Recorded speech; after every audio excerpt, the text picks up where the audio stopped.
Hey, good morning. It is Don't At Me, and I am in my official OutKick gear. I was just reading a threat to me and my family on Instagram. I also got the OutKick t-shirt. Hey, Rashad Mendenhall, still nuts after all these years. Indiana with a monster win. That's right. Indiana got a huge win last night over not less head, but Morehead State. We're going to get into all of that, including, I didn't believe this when I saw it. The Eagles want who back? They want Frank Reich. What? We'll get into that. Sean Stiletto, the agent for Tommy Devito, joins as well. Just keep it right here as OutKicks. Don't At Me starts right now.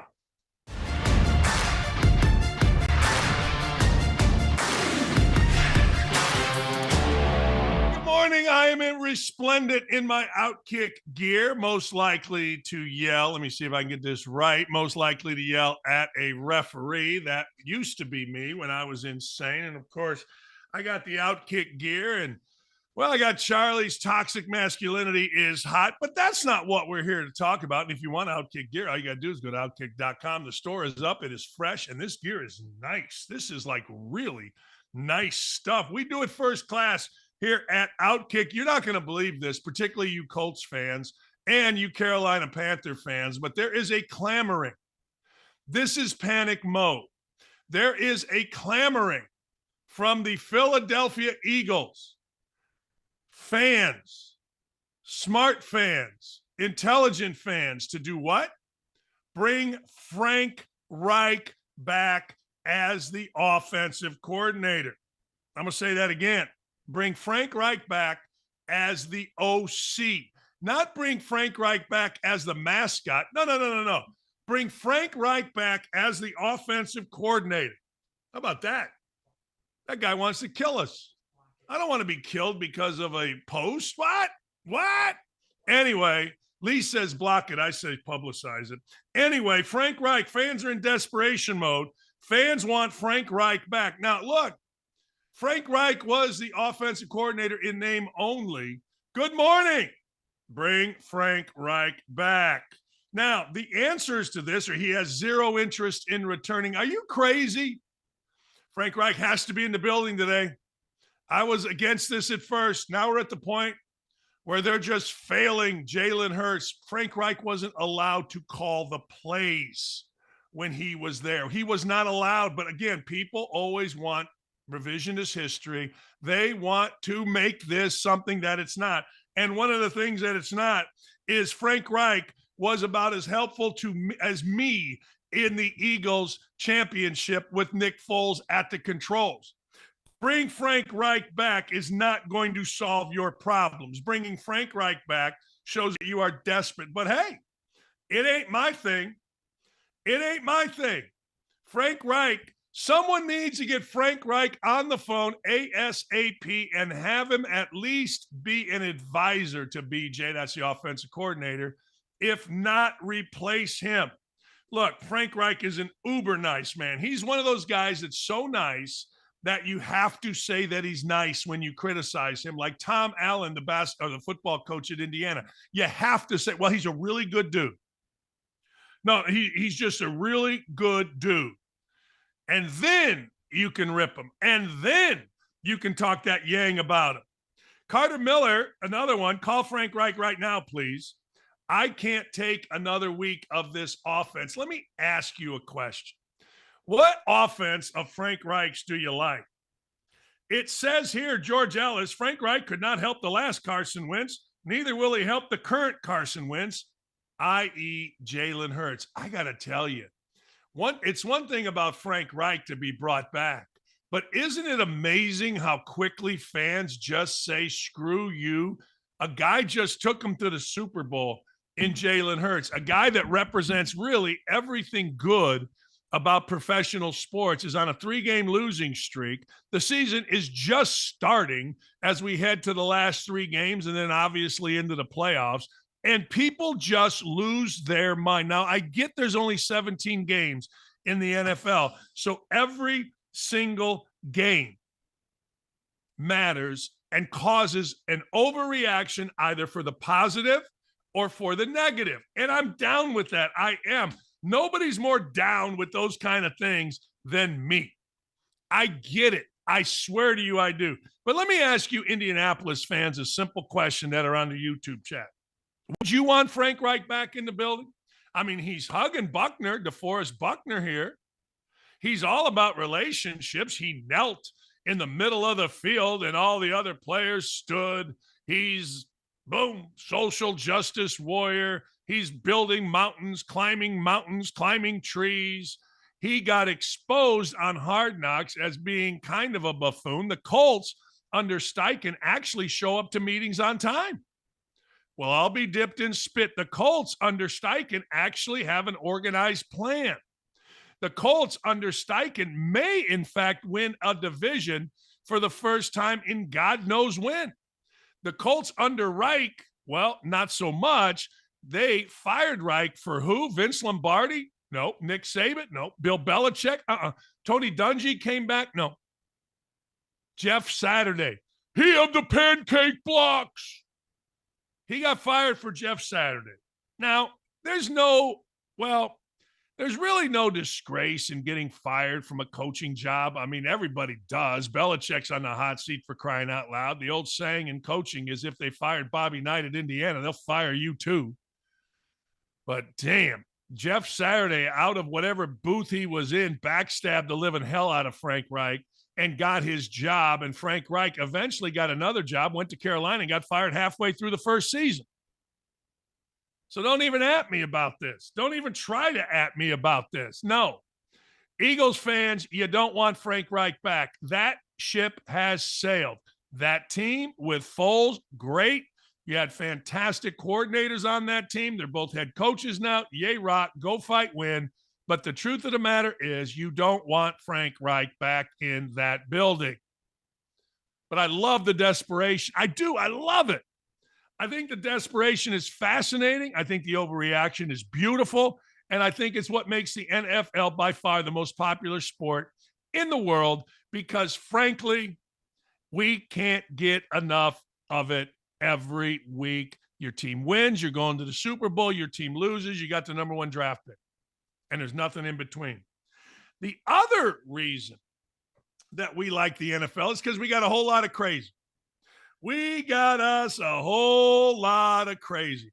So back a few years ago, there was a safety named Jamal Adams. He was leaving New York. He was a pain in the ass. They shipped him out to Seattle. He was a big mouth in Seattle, but he was supposedly very good. He was a guy that could play. He was a guy worth the money. He was a big shot, free agent. Let's get him. And again, what are we doing? We're going to the Super Bowl because why?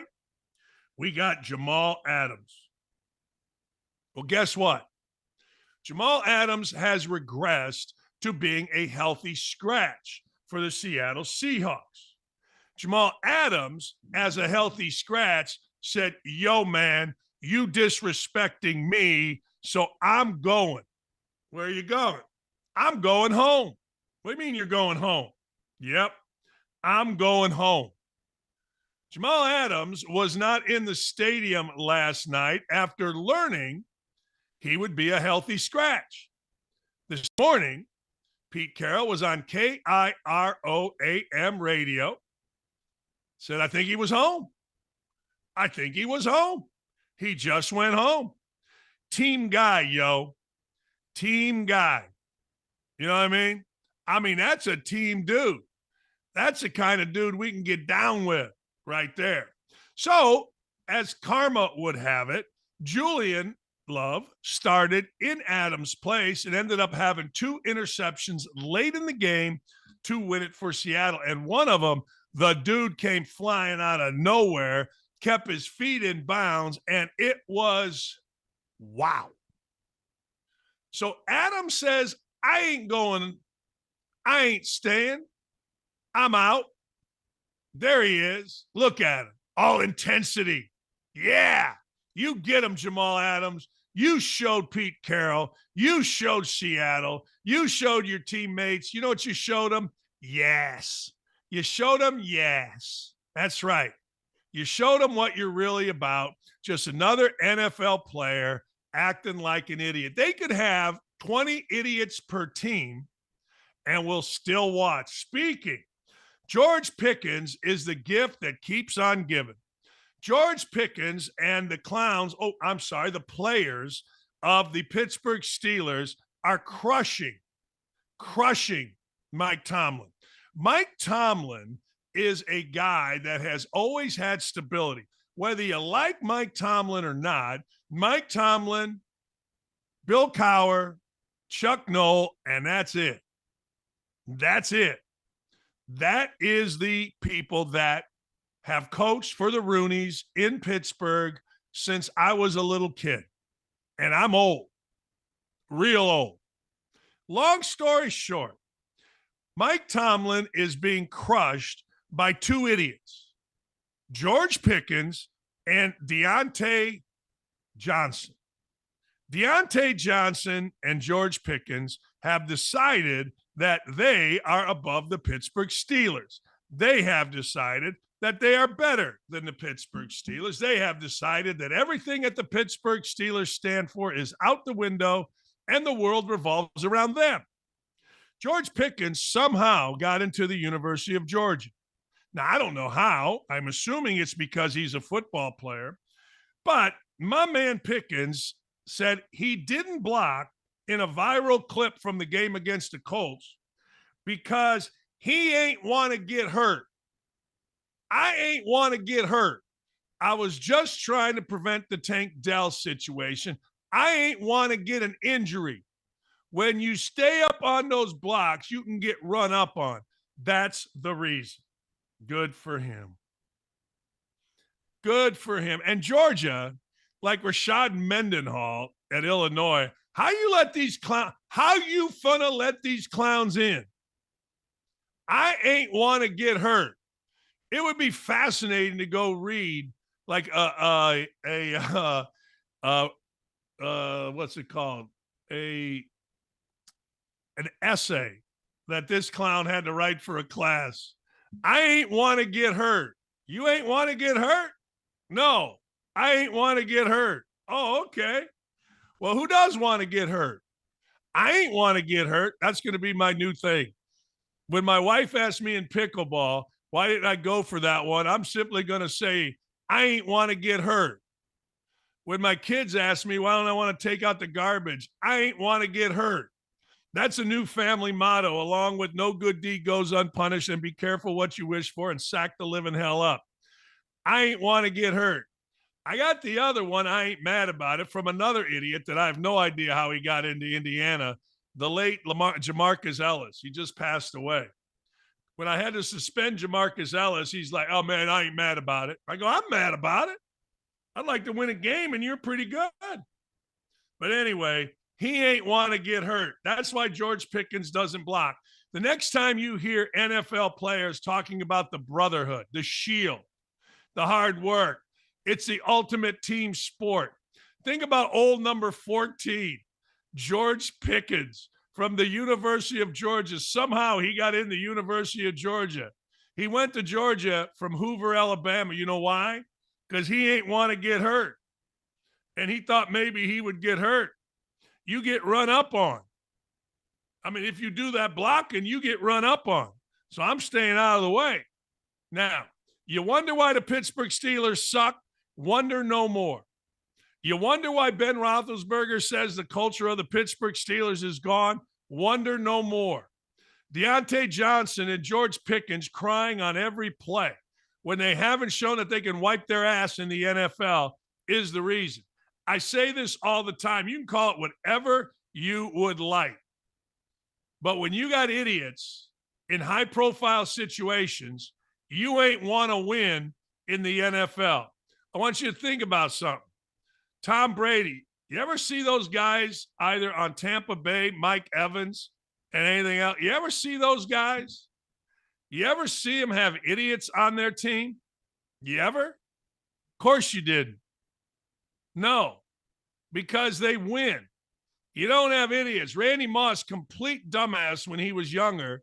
He grew up, became a team guy, became a guy whose team, well, George Tyree, I think was his name, had to make the helmet catch from Eli Manning to win the game. That guy Manningham, left sideline, I think it was, Manning threw it to him to beat the New England Patriots, undefeated season. Think he was a jackass? No. You know, the idea of talent just absolutely crushes team. Now, real talent includes brains. Real talent includes team. Real talent includes enthusiasm. And guess what? George Pickens ain't not got that talent.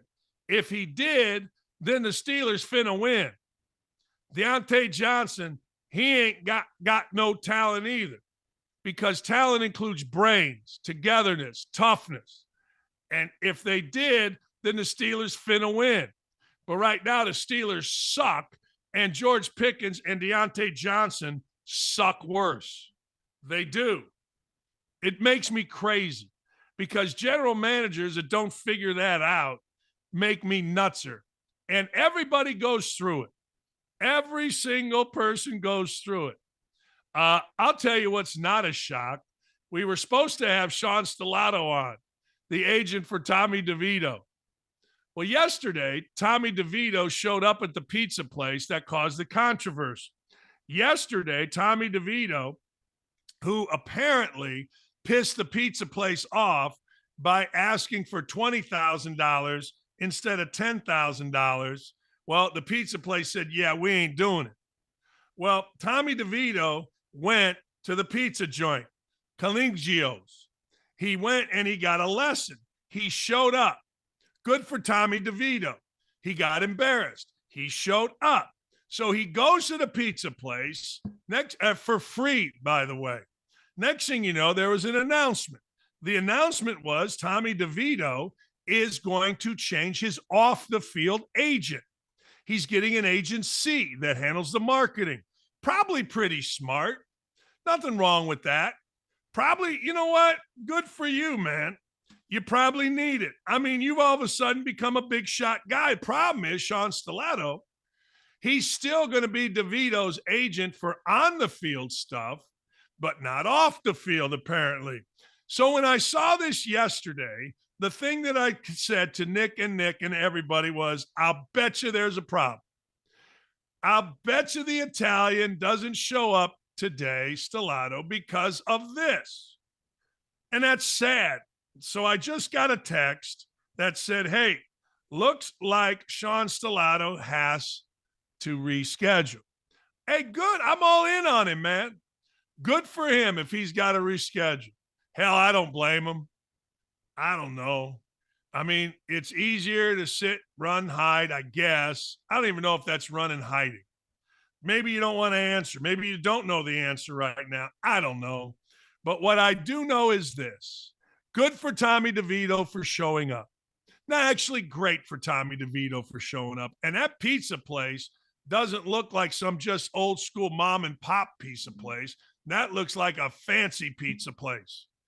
So good for him. Tommy DeVito also said, apparently, to Stellato, hey, look, let's do this. Let's lose the Italian emphasis, right? Because I guarantee you dudes in the locker room, the brothers are like, hey, man, cut out that Italian stuff. Italians kill people, you know, because that's the level of stupid in the locker room. But anyway, so Stellato is still the on-field guy. He's not the marketing guy, apparently. And Tommy DeVito did a good thing. Tommy DeVito got embarrassed. He was a stand-up guy. And here's how this happens. So DeVito's trying to win, and he's got Stellato as an agent. Stellato's got all these ideas because that's what agents other than mine are supposed to do. So Stellato comes to him, says, hey, we got this pizza joint in Morristown we want you to come to. Great. They're going to pay you $10,000. Great. Okay, do it. Yeah. Well, Stellato understands that DeVito is blown up.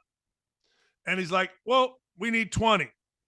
Pizza guy says, no, we ain't doing that. Come on, man. We're mom and pop. We're family owned. We can't afford that. Stellato says no dice. Now, DeVito may not have even known this happened. But anyway, Pizzagate.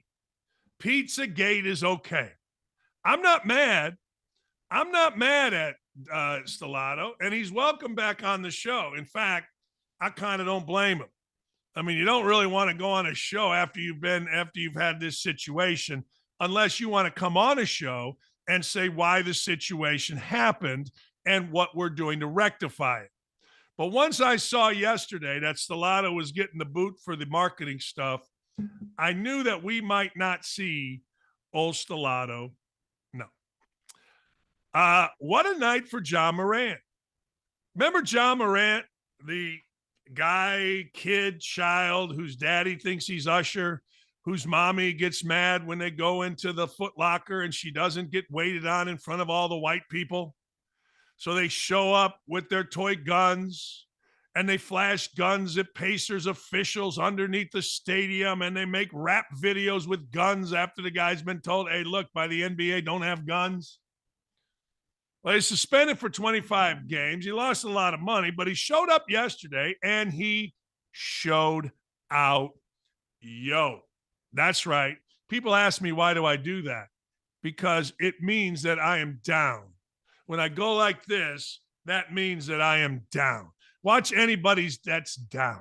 They always go, hey, man. What is that? That means that I'm down for the cause. Whatever the cause is. That's right. 34 is what Ja Morant dropped. He hit an epic game winner. He hit himself a floater. They won, they being the Grizz. They beat, what's his fat guy's name? Zion Williamson. And I wonder if Zion Williamson even played. That'd be a lot. I mean, for him to play. Doesn't look like he played. Anyway, long story short, he hit the game winner. Oh, there's Zion Williamson. He hits the game winner in a comeback, uses the spin cycle. They said, hey, look, I hope this kid gets his act together. My good friend, Seth Greenberg, said, hey, this is a really good dude. This is back before he got fame, not Greenberg, but Morant. Morant, really good dude when he was at Murray State. Just a fascinating, great kid, great family. But as oft times happens, fame, money corrupts. Mo money, say it with me, mo problems. And that's what happened to the Usher wannabe. And that's what happened to the criminal wannabe, the gangsta with a sta, not sta, the gangsta, the fake gangsta that is Ja Morant and all his buddies. But coming off a suspension, what do I always tell you? Say it with me, your first game's your best. Now, Morant's that kind of good. He is. He's that kind of good. So he'll continue to be that kind of good. I just hope he gets his head out of his backside. I hope his daddy becomes a daddy, not just another hanger-on, and it all ends well, period. Hey, speaking of ended well, yesterday, my beloved Indiana Hoosiers were down 11. Yeah, I said it. 11 at halftime to Morehead State. Now, you got to understand, Indiana was an 11.5-point favorite at home against Morehead State. When I saw the line, I thought to myself, my God, Indiana basketball, I got two words for you, my ass. Indiana basketball slogan is, Indiana is the shit. That's actually the slogan, that Indiana and Mike Woodson, the cigar red wine smoking after loss millions of dollar head coach, actually wants out there as Indiana University's slogan. Think about that. Indiana is the shit.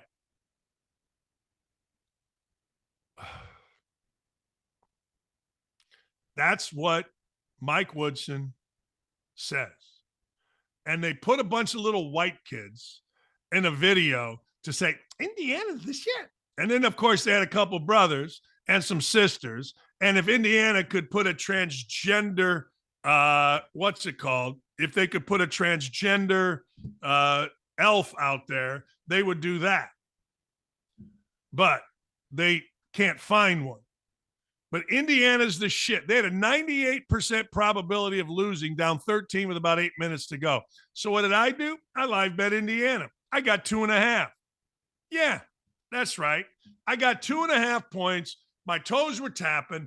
Indiana wins. Had Indiana not won, this show would have been, I don't know, 2 hours of me ripping, racing, and rolling.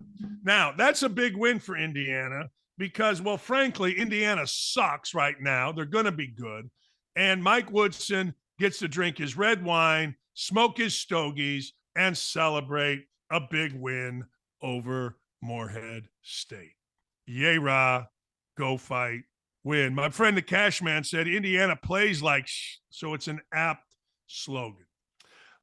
Speaking of just weird, anybody think ever that when Lori Lightfoot was voted out of Chicago, the level of mayor of Chicago's intelligence would actually go down? The stupidity out of the mouth of the mayor of Chicago would actually be worse or better. I'm not sure which way you go with stupidity. Is stupidity worse or is stupidity better? I don't know. But here's the mayor of Chicago crying about, well, the migrant problem in Chicago. Now, why is he crying? Because African Americans are starting to wake up. African Americans are saying, yo, hold on. We're being kicked out of our spaces. We're being compromised because, well, frankly, these illegal immigrants are taking our stuff.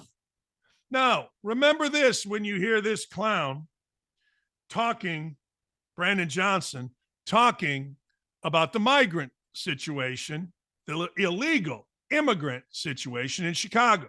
Governor Abbott has sent truckloads, busloads up to Chicago. Here, remember, you're a sanctuary city. You're supposed to deal with them. Here's the mayor of Chicago. The issue is not just how we respond in the city of Chicago, it's the fact that we have a governor, an elected official in the state of Texas that is placing families on buses without shoes, cold, wet, tired, hungry, afraid, traumatized, and then they come to the city of Chicago where we have homelessness, we have mental health clinics that have been shut down and closed. You have people who are seeking employment.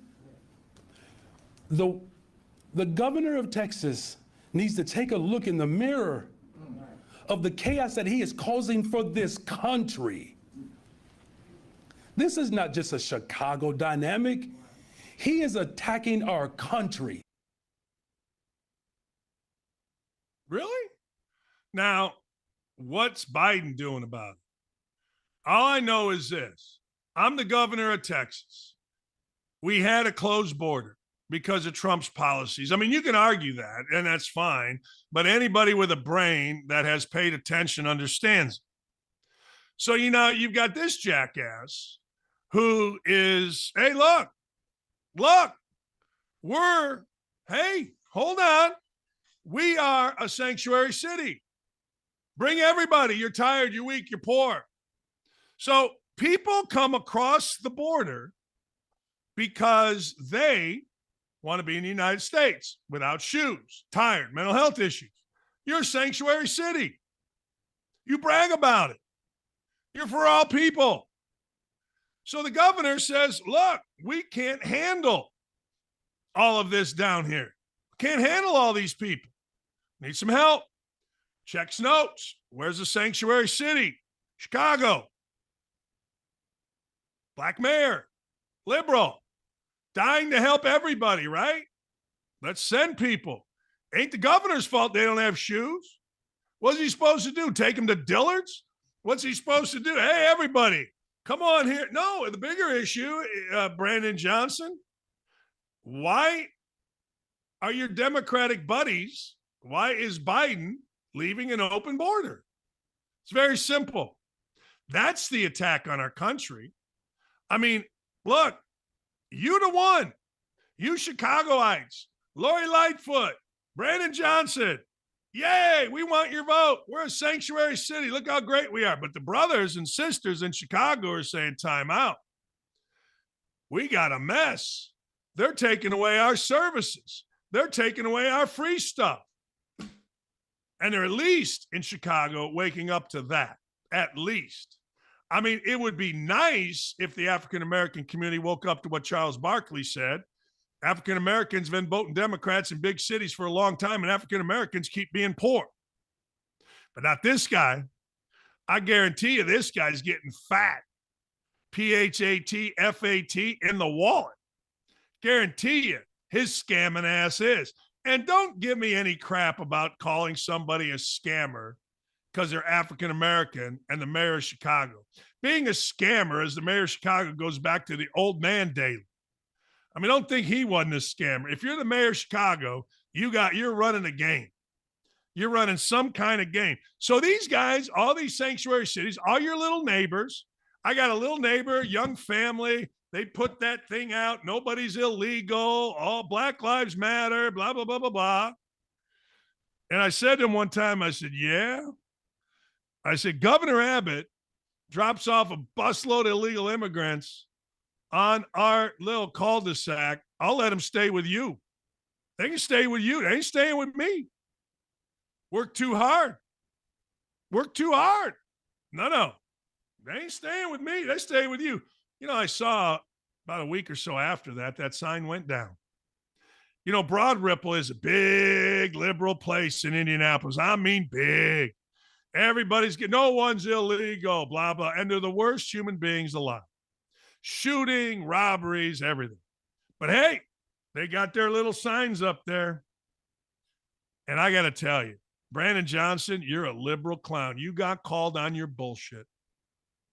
It's traditional, except it doesn't usually happen in this day and age. It never happens to an African-American where you get called on your bullshit. People are calling Rashad Mendenhall on his bullshit about a race bowl. Let's have a race bowl. That dude got a white wife, or at least he ain't got a black wife. It's some amazing, amazing stuff we got going on in these parts, as they say. Hey, keep sending them to Chicago. You take them. Hey, man, you got that Jordan store right there, right on the Magnificent Mile. Brandon Johnson, you take them.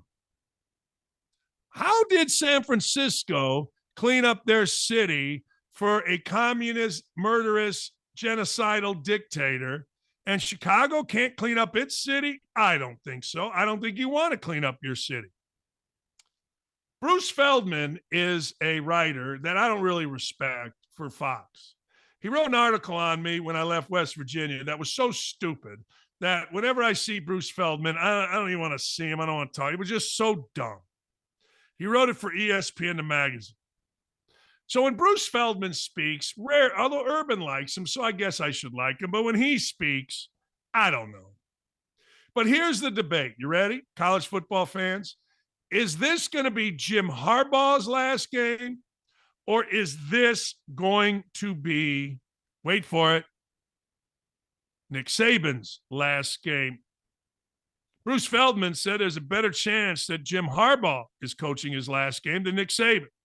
He's flirted with the NFL previous 2 off seasons. In fact, he went and interviewed with the Minnesota Vikings on signing day, no less, 2 years ago, because on signing day, you're supposed to kneel at the altar of 18 to 23-year-olds. Then last year, he was in a mix with the Broncos job, turned it down, been through a lot. He told me when I saw him in the summer that they were going to break Georgia's record and have 20 guys drafted off this team. And they're going to have a lot of guys drafted off this team. The nucleus is going to move on to the NFL. I got to tell you, if coaching in the NFL is the pinnacle for Jim Harbaugh, then Jim Harbaugh's got to leave. His brand's never been better. If it's not, if coaching at Michigan is the pinnacle, then you don't leave. It's that simple. Michigan apparently has an $11 million a year contract, 5-year contract sitting on his desk, even though the Big Ten suspended Harbaugh 3 games. Even though he made the president of Michigan look like an idiot, the AD of Michigan look like an idiot by withholding what the real problems were in his program, even though his own school had to suspend him for 3 games. I've told you this before, and I will tell you again. Ladies and gentlemen, it does not matter. It does not matter even a little bit what you do, both good and bad, as long as you win. The great Royce Waltman said it best. Get fired for anything but losing, and you'll always get another job. Period. Jim Harbaugh, because he's winning, can get suspended for half a season. Jim Harbaugh, because he's winning and going to the college football playoff, can now have his pick of jobs. Here's the deal, though. If I were an NFL team, I don't want some weird dude handling my PR, meaning he's the face. I'm putting millions into this. I don't need weirdness, but I will say this about Jim Harbaugh.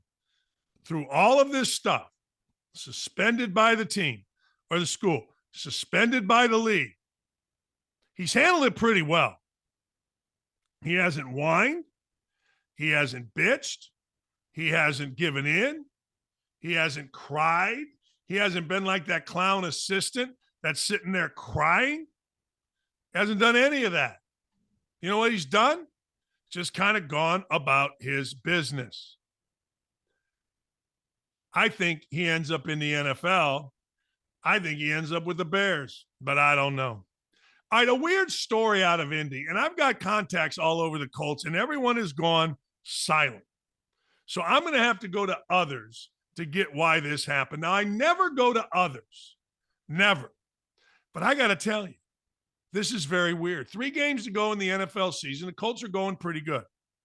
They suspended wide receiver Isaiah McKenzie, who has played a bunch, and Tony Brown for the final 3 games of the regular season. Nobody's saying why. The official reason is conduct detrimental to the team. They provided no specifics. Both are special teams guys. I don't get it. Like, if it's gambling, I was told early in the year, now maybe it's changed, that the NFL, when they suspended Isaiah Rodgers from the Colts and a couple others and Calvin Ridley last year, wanted it to be very public that guys that gambled were going to be suspended as a way of deterring others from gambling. That's what I was told. So I don't know that this is gambling related. I don't know that it's not. But I will say this is one of the oddest things that I have seen. We're kicking you out for the season. Now, I've been reading stories on this. I've been making calls on this. It will eventually leak. The Colts are being weirdly buttoned up about this. 9 out of 10 times, the Colts have big mouths. Maybe Shane Steichen is going to run this like a professional organization. Maybe he's telling everybody, look, shut your damn mouth. And from a Colts perspective, a Colts fan perspective, we should be excited about this. Going back to our initial story of the day with the Philadelphia Eagles wanting Frank Reich back, when Frank Reich was in Indy, none of this would ever happen. Darius Leonard never would have been cut. When Chuck Pagano was there, Darius Leonard would have been one of his, quote, OGs. The OGs of the locker room controlled the locker room. Never would have been cut because he can't play dead anymore. And by the way, Shaquille Leonard can't play dead anymore. But this kind of stuff would never have happened. I'm guessing a fight. I'm guessing something like that. But it's only a guess. I'll have it probably by the end of the day, so stay to my Twitter. But I got to tell you, when I saw this, my initial reaction was one of 3 things. First, gambling, but then I was told, yeah, it might be, but they want that out more than not out. Okay, let's just say it's not gambling. Something with women in the building. Something. A fight between the 2 of them that got completely and totally out of hand, or some type criminal charge that we haven't heard of yet. Criminal charge we probably would have heard. Indianapolis is not that big a town. But this is weird and only going to get weirder. We were supposed to have Sean Stellato on, who is the agent of Tommy DeVito. He had to reschedule. Hey, look, when it's your career, you do whatever the hell you want. We'll try to get him back on. I got a ton of stuff going on. Look, the new and improved OutKick.com is finally live. Stock up on golf polos like this. I got all the goods. I got this one here. Look at this. Go woke, go broke, OutKick. I got Charlie's Toxic Masculinity is Hot. I was wearing it this morning on her show. All you got to do, it's the best way to trigger the libs in style. I'm buying. I got them. So if Double D's buying, that means you have to too. Hey, by the way, we're going to have some don't at me gear. We'll have sack up gear. We'll have all kind of stuff, but it's new and improved. Go to shop.outkick.com. By the way, there it is. It's glorious. These are nice. These Travis Matthews polos are nice. Really nice. I'm looking sharp today. I think I'm playing golf. I'm going to take my nephew's money. And you know what? I may wear this polo. Unless it's hot. Then I got to go with white. Anyway, when we come back, another coach on the hot seat. Holy cow. Arthur Blank says he don't know what he's going to do with his namesake, Arthur Smith. Man, and more on Indiana basketball and the Colts when we come back. LeBron is saying, hey, I'm looking forward to his first game. I've already told my teammates that if they're playing on the same day it's shaping we're up to be playing, one of I'm the gonna go busiest catch holiday the next traveling game, seasons. family And over speaking of everything. shape, if you're too fat to fit in one seat, Southwest will gift you a full row to spread out your extra self. All right, so the really cool thing about Southwest Airlines is their customer of size policy. How it works is if you're a person of size, you can get 2 seats, even 3 seats, complimentary or reimbursed. So if you choose not to buy a second seat ahead of time, the day you get to the airport, you go up to the gate and you tell them that you think you're gonna need an additional seat. They will give you an additional seat pass, or even 2 if you need it and it's available, so that you'll have a complimentary second seat and third seat if needed. They've been known to set aside extra seats for special situations like this, and if there's not seats available for additional seating like you need, they will actually ask someone to transfer to a later flight and get reimbursed and a free ticket and everything like that.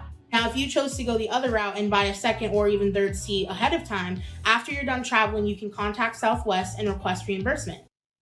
Yeah. As she said, this is part of the airline's customer of size, that's what we call it now, inclusion policy, which states that passengers of size have the option of purchasing just one seat and then discussing their seating needs with a customer service agent at the departure gate. If it's determined that a second or even third seat is needed, well, that person will be accommodated with a complimentary additional seat. And as she mentioned, customers can also pay for extra seats in advance and then contact Southwest for a refund of the cost of the additional seating after travel. You know what? This is a load of BS. Those of us who fit in one seat buy one seat and we get one seat, but those who spill over into multiple seats just get them for free.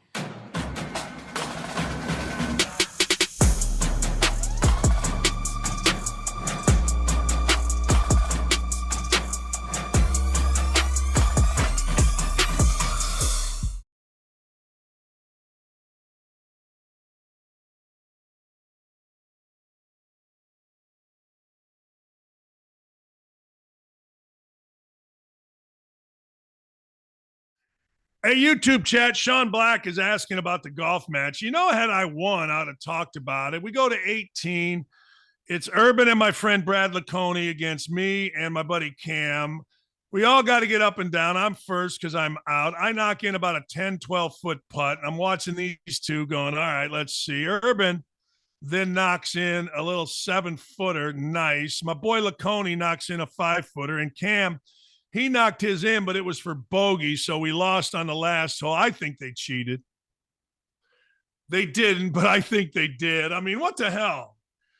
And then on Saturday, we played the best course I've ever played. It was called Calusa Pines. I've never played a better golf course. That was me right there. Yeah. Yeah, Ryan. Oh, man. Look at that forehead. That's glorious. Yeah, I'm ripped. That's right. I'll take my shirt off in the middle of a golf match and start throwing hands.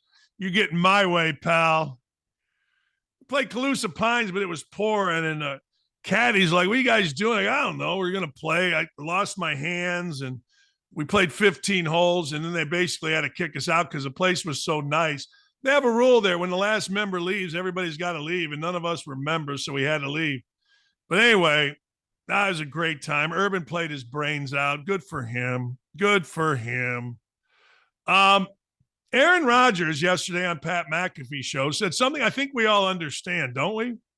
I mean, don't we all understand that if Aaron Rodgers was in the playoffs, if the Jets were in the playoffs, Rodgers would try to make it back? Don't we figure that? And if Rodgers, being a smart guy that he is, I do think that with them out of the playoffs, he's done. He's not coming back this year. I don't know that he could have ever came back. He has indicated that he could, but he won't. It wouldn't be smart. Look, anybody that's ever had an Achilles will tell you that the time frame that he thought or he proposed to be on just isn't reasonable. It really isn't reasonable. Now, people have asked me, I was on Charlie's show this morning, and people have asked me, hey, look, do you think the Jets should stay with Rodgers? Well, the answer is, of course. Don't you think they have to stay with Rodgers? You get an NFL quarterback, you got to stay with him. And Rodgers has given them absolutely zero on field. Not his fault. He's hurt. But all he's really contributed is whatever they got out of Hard Knocks. Season tickets, I'm sure, went through the roof when he announced he was coming. But they got nothing, a zero from him relative to on the field, and they're paying him a lot of money. So you got him under contract for another year, so let's go. Look, I think it's an absolute no-brainer. And I'm always surprised. Like, there's a lot of people on Twitter and other places that are like, yeah, I'd move on from him. Well, the question then becomes who you moving on to, Sean Black. I mean, look, in Cleveland, they're on their, like, fifth quarterback. Deshaun Watson, MIA. DTR is okay. Now you're on Joe Flacco, and you're winning. But here's the problem with the New York Jets, and tell me I'm wrong. Joe Douglas, the general manager of the New York Jets, and Robert Saleh and everybody involved looks even dumber for drafting Zach Wilson second. Think about this. You've got guys like a 39-year-old Joe Flacco. You've got guys like Gardner Minshew. You've got guys like Jake Browning leading teams into playoff contention after the clear number one quarterback went down. Now, it's a little different from this standpoint. Aaron Rodgers is a Hall of Famer, but it's also a little different in the positive for the Jets because their backup quarterback, Zach Wilson, was a number 2 pick in the draft. I mean, let's be honest. Case Keenum's been on 15 different teams. Gardner Minshew actually was kind of sort of given a job with Jacksonville, couldn't hold it. Then they drafted over him. Then he got cut. Then he went on. And Jake Browning, well, he just beat the Vikings and lost his mind because the Vikings cut him 2 times once without even telling him. But you got the number 2 pick in the draft who's only in his 3rd year, and this guy can't do what these other guys are doing? That makes you look worse. So this whole thing with Rodgers, as we sit here right now, unless you're just going to say interest and season tickets, has been a complete bust. And you go forward, and it's an even bigger bust because Zach Wilson looks even worse. And I know, honest to God, what do I tell you, Indiana fans? Mommies, daddies need to be off Twitter and social media. Well, it's the same thing in the NFL. Anybody heard from Eli Apple ever since his mommy became a star? Zach Wilson's mommy is not, well, he's got concussions. Well, shut up. You know what Zach Wilson's mom should do, seriously? Just be hot. Just be a MILF. Just be a hot MILF. Get your bikini, little ski bunny outfit, go down the slopes. But I'm telling you, mommies and daddies in the media, on social media, commenting on, making excuses, demanding, well, just stupid. Kim Mulkey, I guarantee you, Kim Mulkey told, I promise you, she told those mothers way back a couple weeks ago that were going at each other on social media to shut the hell up. Now, you fans like it because, look, CJ Gunn's dad is talking on social media while CJ Gunn can't play dead. He's a player at Indiana. I've said this since a guy named Bobby Capabianco. Bobby Capabianco, when social media first got going, was a player at Indiana. Nice kid, nice family. But mommy was on the social media tour. She was on the Pigs, the message boards. She was on Twitter. Guess what happened? Guess what? Didn't go well for Bobby Capabianco. Next thing you know, mommy has to start arguing. Mommy has to make excuses. Guess what then happened? Bobby Capabianco ended up at Valpo. Same thing with Mike Woodson's little daughter. Mike Woodson's little daughter was coming at me. Mike Woodson's little daughter was coming at everybody. She doesn't have a job. She's a little influencer. And now when it's like, hey, Ben, you can barely beat Morehead. You don't beat anybody any good.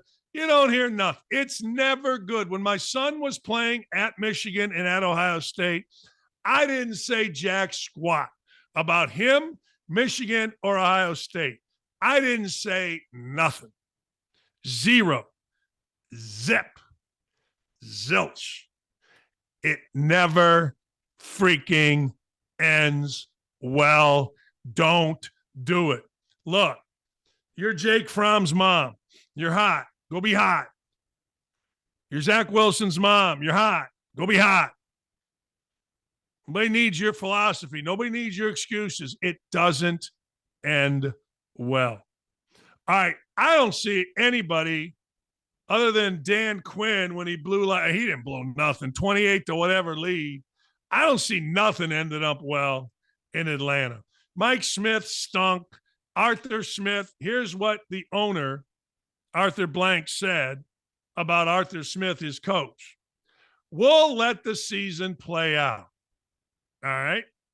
It's the third season under Smith. They're 6-8. They're boring as hell. There's nothing interesting. And to his credit, I don't know whether Arthur Smith got rid of Matt Ryan, but I know this. They got Desmond Ridder and Taylor Heineke in there. There is no Bijan Robinson. Now, everybody says Arthur Smith is not using Bijan Robinson right. How does anybody know? It's a rookie running back. How does anybody know? Maybe, just maybe, the guy can't block anybody. Maybe, just maybe, the guy can't get nothing done. How does anybody know? Will you tell me? So people always say the dreaded owner curse is the vote of confidence. Well, as a guy that was a coach, you know what I would like? I would rather have the curse than we'll wait till the end of the season. Now, they're 6-8. I watched them the other day. They got beat by Carolina.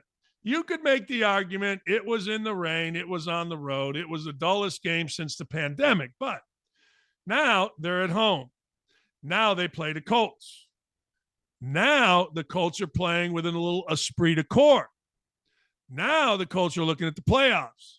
Colts are on the other end of this. Shane Steichen he's the Colts coach, has become the odds-on favorite to be the coach of the year in the NFL. Only a 1-point dog the Colts are. I'm taking that. I'm taking Colts in the points all day. And if I lose, I lose. But when you got all this crap going on and you got a team that just lost to Carolina, you got an owner that's talking, I will take the Colts. In fact, I'm probably going to do it right now for as much money as I care to bet. And the biggest bet I ever made was $1,000. I don't like betting more than 100. Maybe 110 with some juice. You know what I'm saying. But I got to tell you, when I see this, the first thing I think of is what's the line? What are we playing for? Now, look, I understand 7-7 is in the league in the very inept Baker Mayfield-led NFC West. I get it. I do. So, yes, Atlanta's playing for something. But when you got all this crap going on, ladies and gentlemen, do what your Uncle Dan did. I'll wait on the sack attack because all things must run through Philip Beast. Never mind. All things must run. But the truth of the matter is Philip B. Wilson will tell me. Remember Philip B. Wilson in Indy? Philip B. Wilson was a writer.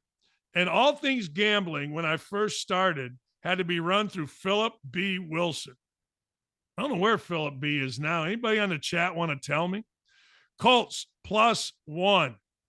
I'll take that today. I'll take that tomorrow. And then I'll bet it on the money line. You kidding me? That's the rule of 84. Taking that like it's my job. So anyway, why you got to have a coach. If you're going to fire the coach, you know what's best to do? Just shut up. Just shut up. Yeah, just shut up. Here's something I thought is interesting. Let me tell you what would you do? You're a big-time college football program. You're Florida State. You're in a big-time college football league, the ACC. You go undefeated in that league. Man, you battle to go undefeated too. Your quarterback, Heisman Trophy kind of guy, gets hurt. Backup comes in, win a couple games. He's hurt. You got to go win the ACC championship with your third-string quarterback, and you do. But hold on. Hang on, caller. You know what happened? Tell you what happened. You didn't make the playoff. Didn't make the college football playoff as an undefeated Power 5 team. What would you do? Would you just chalk it up to, well, you know, there's 12 teams next year, have the same kind of year, and we'll get in. Well, you know, even if we lose a game, they owe it to us. They'll put us in next year. Or, and this is the exact quote, would you renew in-depth conversations about its long-term future in the ACC? What that means is, would you start thinking about skedaddling from the ACC? Would you start thinking, wait a second, we ran this joint. Miami came in. They were supposed to be good. Carolina's got all the money in the world. This league kind of sucks. Now, interesting, you know what? Syracuse in the ACC, which is weird, got the quarterback McCord from Ohio State, paid a lot of money. McCord went into the offices of Ohio State and said, hey, I want to be the starter and I want big money. I don't know if it was $1 million, $2 million, but that's come out in the papers. And Ryan Day said, yeah, we ain't doing that. Now, maybe Ryan Day should have, maybe he shouldn't have, but I respect, Ryan Day for doing that. Syracuse also got a big-time recruit that was going to look at Alabama and Georgia. So Syracuse is paying. They got the bag out. Good for the Cuse. But the fact of the matter is, if you're looking at that league and you're looking at what's going on in the SEC, you look at the newly revamped Big 12 and Big 10, you're going, wait a second. Virginia, no good. Duke, no good. I don't care if Duke won a few games, no good. North Carolina, no good. Miami, no good. Florida State, pretty good. Louisville, Syracuse, I mean, what are we really looking at here in football? Clemson, good. Really good. They're the one team, when they're not good, though, as they weren't this year, hurts the whole league because the league, let's just say for the sake of argument, Syracuse was a top 2 or 3 team like normal, and one of the victories on Florida State's docket was against that particular Clemson team. Now you're in business. If I'm Florida State, I ain't mad at you for looking. I don't know where you're going to go, but I'll bet you the SEC, I'll bet you the Big 12, maybe even the Big 10, although that seems like dummies retreat, Florida State. I think Florida State's one of those schools that if you hold a slide rule or slide thing underneath it and you breathe and it fogs up, you get into school. That's what I think. I mean, I'm right. That's how I look at Florida State. I don't know. Dummies retreat. That's what we used to call Purdue. Hey, man, you going to Dummies retreat or you going to Indiana? Where are you going? Jack Brewer is going to join us when we come back. And by the way, don't forget, starting on January 3rd, it's on, baby. We're moving this act to OutKick.com. You can still get the show. You can get videos on our $1.5 million subscriber YouTube channel.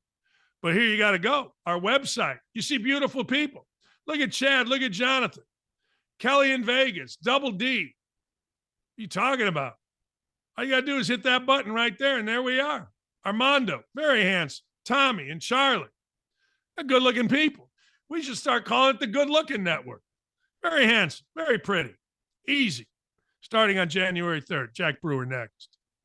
So Megan Rapinoe, everyone's favorite U.S. women's national team player, she had some things to say about how she feels like playing soccer for her country is the worst job in the world. And playing for the U.S. women's national team is the worst job in the world. I don't want to misquote. All right, I don't want to paraphrase here. I want to get this right before we respond to it with what Megan had to say. The headline, and now my computer is frozen. The headline from OutKick is Megan Rapinoe says playing for U.S. women's national team is worst job in the world, perfectly represents the loser mentality creeping into American culture. Story written by Mark Harris, friend of ours, been a guest on this show. Quote from Rapinoe, and this is in the new Netflix documentary series, Under Pressure, the U.S. Women's World Cup team. Quote, I always say it's the worst job in the world because if you do your job, then you were supposed to. And if you do one hair less, then you were going to get lambasted for it, Rapinoe said. Let me say this. First off, to say that playing a sport for a living is the worst job in the world is utterly ridiculous and completely lacks self-awareness for what a lot of people, men and women both, have to do for a living, okay?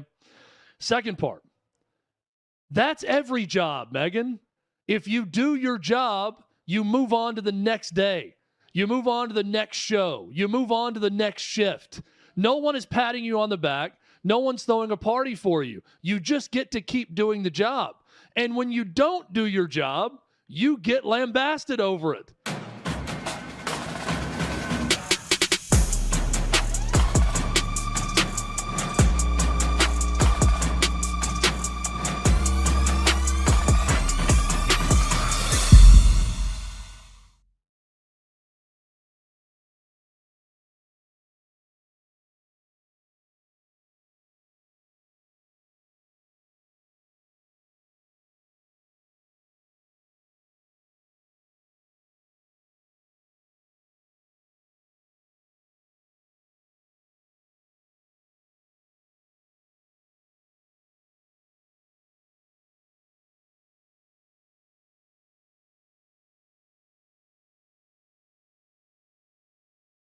You know, we tell you all the time, we only like talking to smart people on this show, people that know. Longtime NFL player, three-time captain, our friend Jack Brewer, nice enough to join us, founder of the Jack Brewer Foundation. All right, Jack, I got to tell you, now I don't take these things too serious. We got a black versus white Pro Bowl going on. We need some corners on the white team, Jack. We need some cornerbacks. We don't have any. We got nothing. You guys got no kickers. We got no corners. Man, it would be pretty entertaining, right? I think people would quickly start to appreciate the diversity that they get to watch their teams play each and every Sunday. You know, it was fascinating though, because like people always say, I mean, let me go this route with you, because I've had a lot of people say, well, you know, these things are always discussed in locker rooms. These are the kind of things that get discussed. Like in basketball locker rooms, it was always, all right, who's the greatest American white basketball player?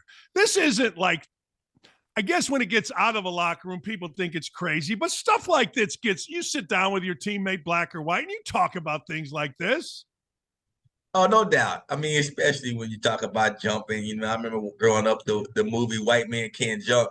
They never allow that movie to come out today. And so, you know, a lot of it is in good humor and fun. And I think, you know, the problem is when people start taking it serious and it really, you walk around and all you see is skin color through that lens. And I think that's what's unfortunate is for some people, they take it too far.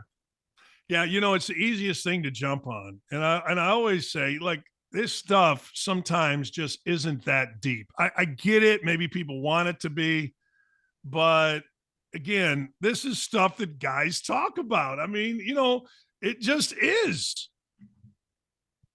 Yeah, it is. I think, you know, particularly when you start talking about coaching, that gets people in a little tiff because obviously, you know, for so long, black coaches didn't get a chance to coach. Now teams are forced to interview black coaches. And so, you know, on the player side, though, you know, I think over the last 20, 30 years, you've seen a huge jump. I think 70% of all NFL players now are black.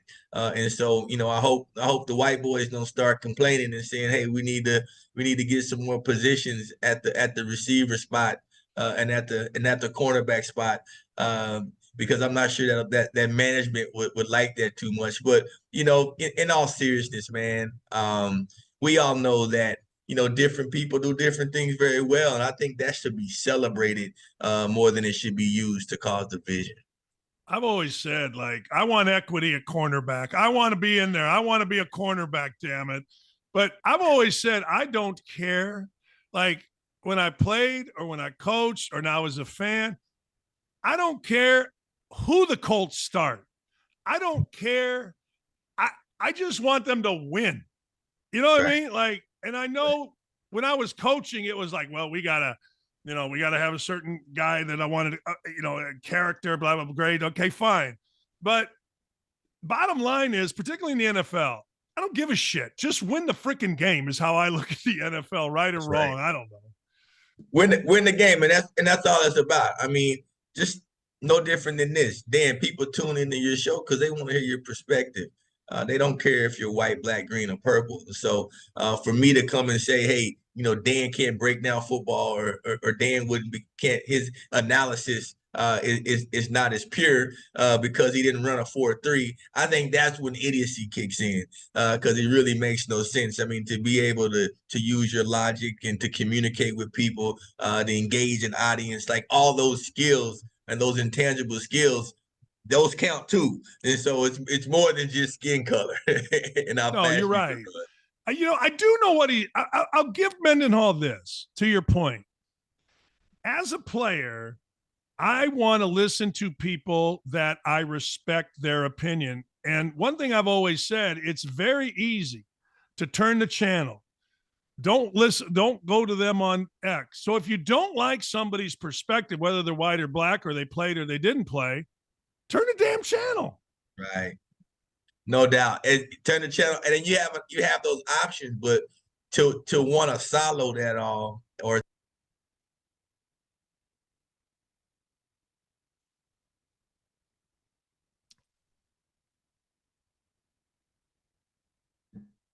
did we lose him?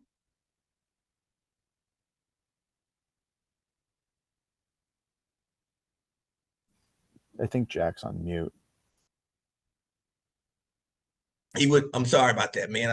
That's all right.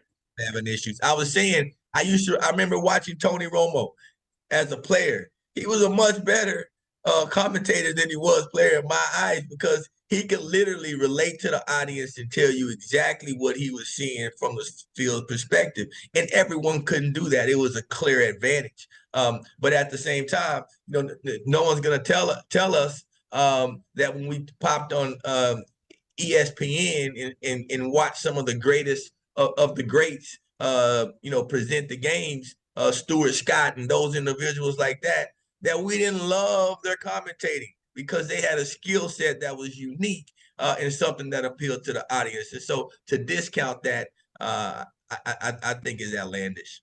Yeah, I always said you got to be part entertainer. You got to, you can have all the knowledge in the world, but if you do it in a drab, dull manner, it doesn't really matter. Too much. Hey, I got to ask you about something.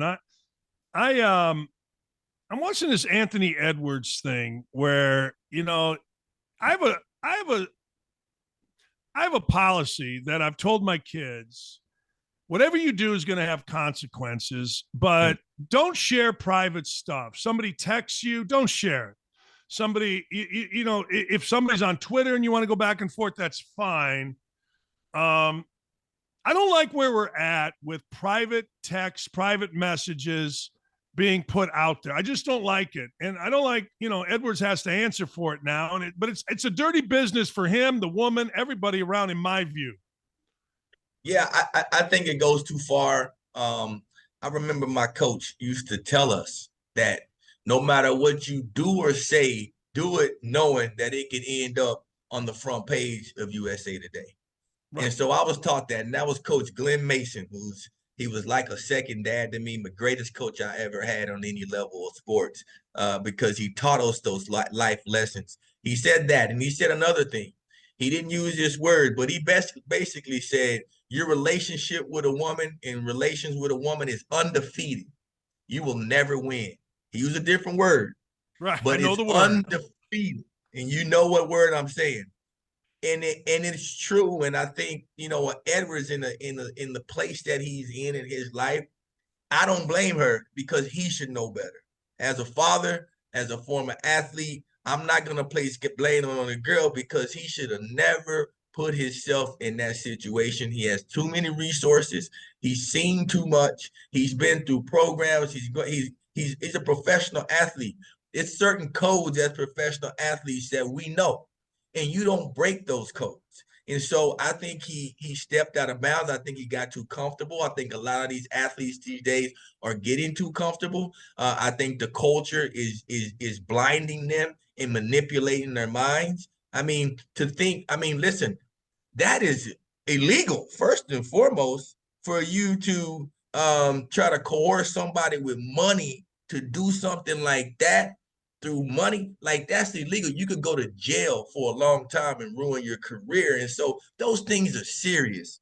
And so that's what concerns me, is that he didn't have people in his corner, or maybe he doesn't have a fatherly or influence or a mentor or someone to teach him against that. Because if you read those text messages, I mean, that's dangerous, especially talking to a woman that apparently he didn't have a deep relationship with.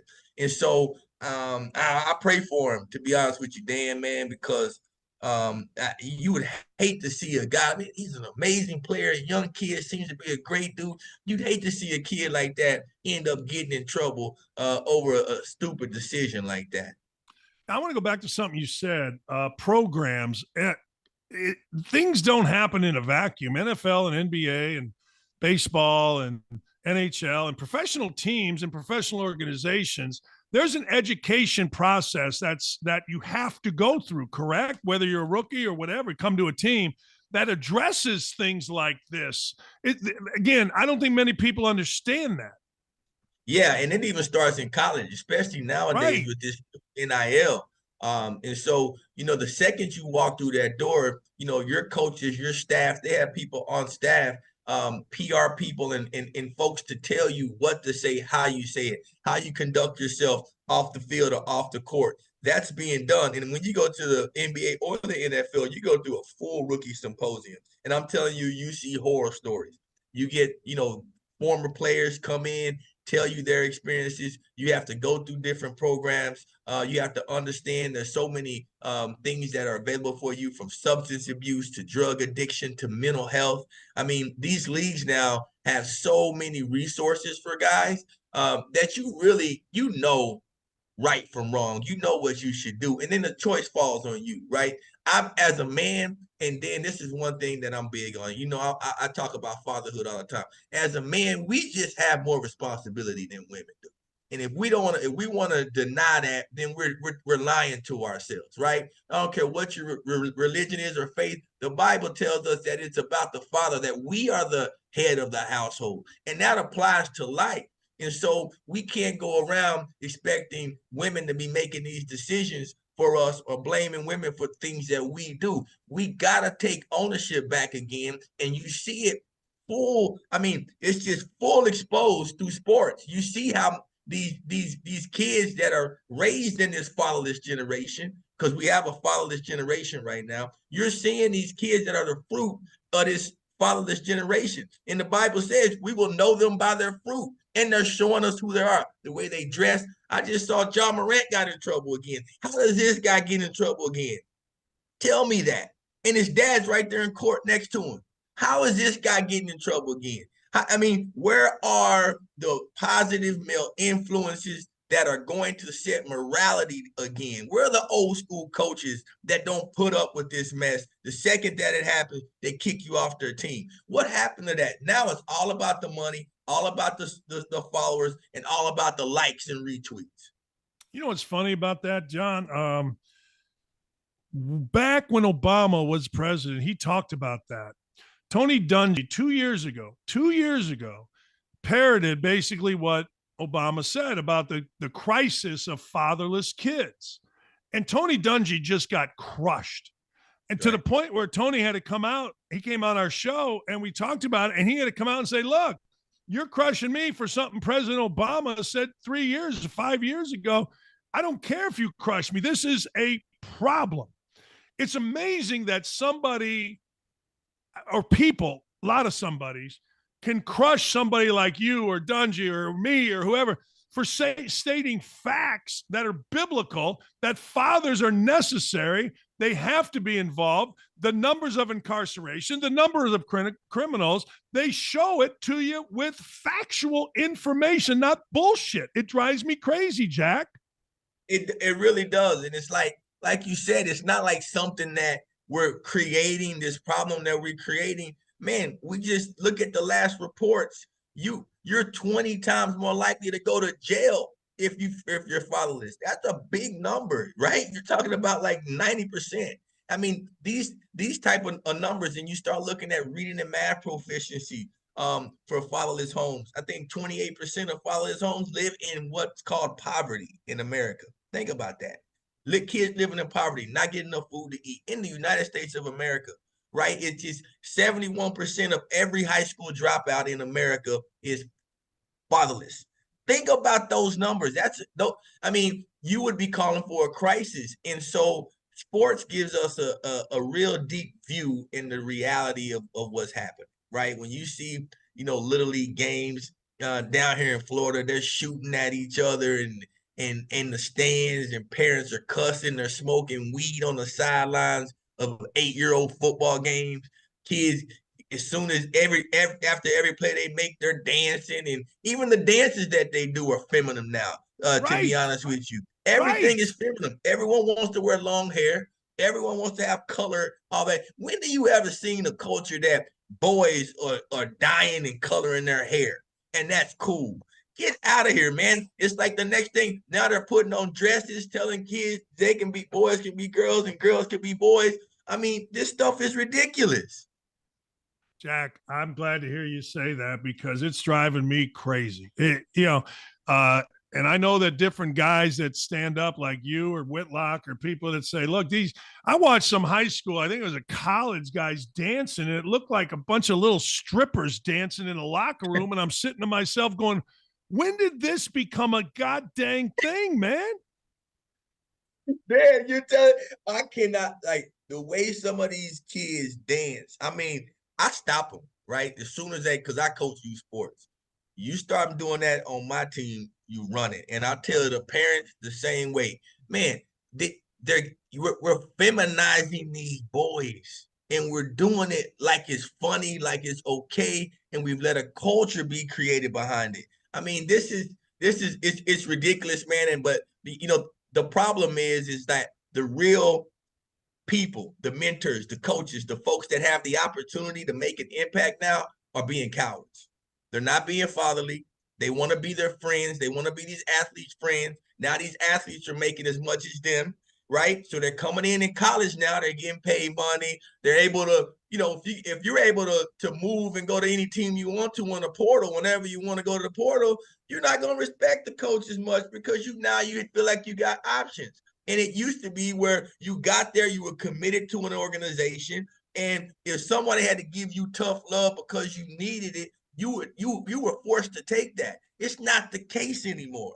And so the whole system of sports, right, whether it's college or pro, this new appeasing community to where people feel like you got to tell people what they want to hear, and you can't enforce morality, you can't enforce real true discipline and respect and honor and accountability.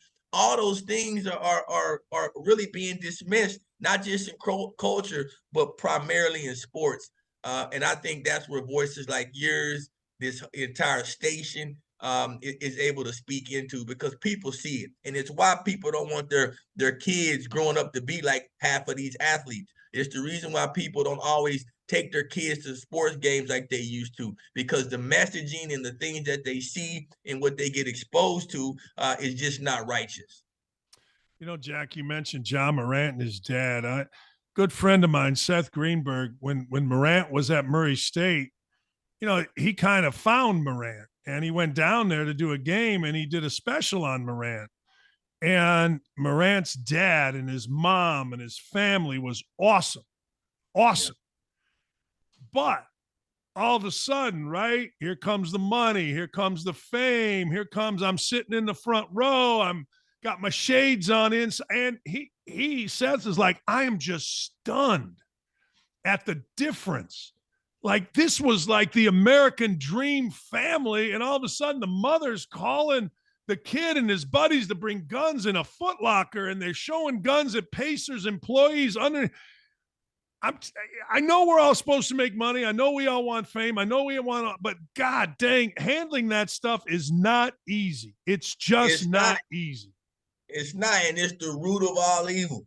and it brings out that evilness. And unfortunately, when I saw his dad, right, on the sideline with drinking liquor openly drinking liquor, sipping on liquor with his pants hanging, sagging on his butt. First thing I said is, come on now. Have you lost your mind? Now he's trying to live as if he's a 19-year-old NBA star. Man, you the daddy, man. Have some respect. But then after that, it went further. Then all of a sudden I look up and he's about to get in a fight with Shannon Sharp on the sideline, which I thought both of them were wrong as grown men with that status that they have in a national televised audience. You gonna up here acting like you thugs in the street? I mean, they wouldn't do that in Chicago. They wouldn't go to Philadelphia and do that.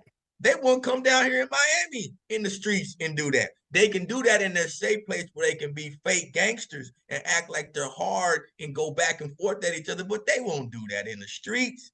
And that's what the sad thing is too many people hide behind this false reality of being hard when they know good and well it's really making an impact on the kids in the communities that don't have them options, that don't have the finances and the capabilities to go out and live lifestyles like they live. They're doing it for real, life or death. They're getting locked up. Their dads are locked up. Their communities, they see shootouts, right, on a regular basis. Like those things are real and it happens. And so when you got these athletes that play to that lifestyle and try to pretend like they're gangsters and doing all of that, all you're doing is putting more young black men in prison, and you're perpetuating the impact of the fatherless epidemic. And it's wrong, and not enough people call them out for it, but I will. And I don't mind doing it because I'm in the community working with these children. And I see the impact of this selfish mentality that these athletes are carrying around this nation right now. Jack, I appreciate it, man. Keep speaking. I hope you'll come back. That's great stuff, man. Need more of it. Anytime, brother. God bless you, man. And I know you mentioned Tony Dungy earlier, and I say praise God for men like Tony Dungy. Yeah. I was able to work with him down here in Florida, signing the fatherhood legislation. He's a man I look up to tremendously as a leader and someone that I try to emulate. Yeah, I mean, and he caught hell for giving just statistics. It's just the most amazing thing I've ever seen. Jack, thank you, my friend. Thanks. Keep doing great stuff. Thank you, Dan. God bless you, brother. Yeah, that's the great Jack Brewer. See, you know what? People will go off on that, and that's ridiculous because all he's doing is speaking the truth. I mean, look, I understand that facts and figures can be manipulated, but not those. Hey, we got What the Hell Wednesday, and apparently, since I'm in Florida, this is what we're going to do. We're going to talk about all kind of Florida people, and none of them are me. Look, I've been in the house. I haven't done anything wrong. I'm capable of doing something wrong. Hey, a Florida man, corn on the cob's big down here, okay? You eat corn on the cob, you get yourself a little hamburgers, you cook out, it's nice weather. Guy got mad at his mom. He